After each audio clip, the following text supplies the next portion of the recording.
Hi, my name is Elisa Cruz. Today I'm going to be doing an application presentation on Module 9, which is Chapter 23, Dramatism of Kenneth Burke. I'm going to be focusing specifically on identification.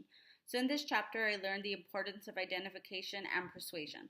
If there is no identification, there's not going to be any persuasion happening.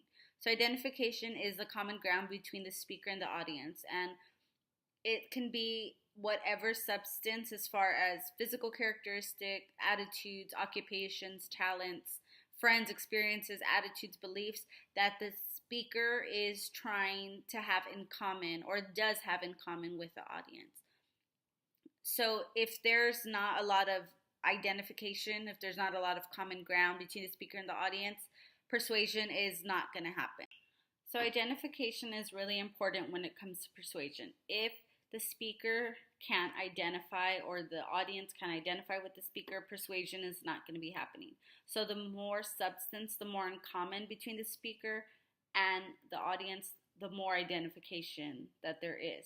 So I work at Pre-K for SA, and I work every day to identify with the families that I work with. I work with families that come from different religious backgrounds, that come from different cultures, that come from military families, that come from divorced families, that come from single parent homes, that come just for all different types of families. And I have to work every day to identify with my audience, my parents, my families, the students that I work with, in order to be more personable, in order for them to feel comfortable in bringing their child to me every day, in order for them to be more comfortable and believing me when I say what the way we do things at Pre-K for SA is going to work for their child.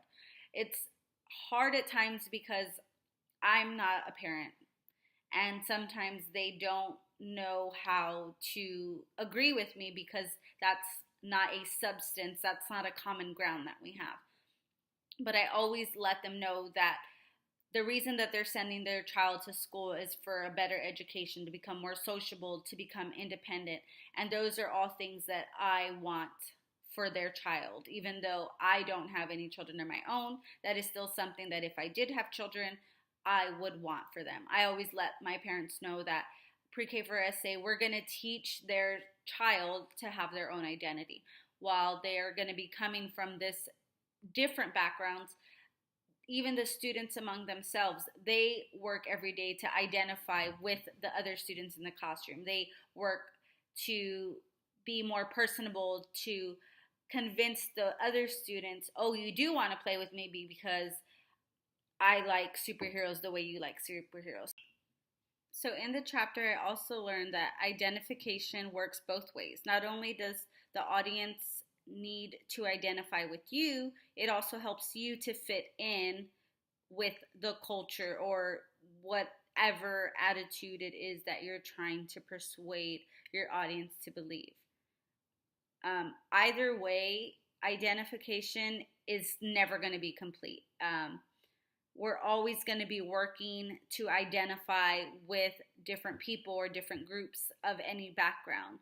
If there was no division, if there was no differences between people, then there would be no need to have an identity.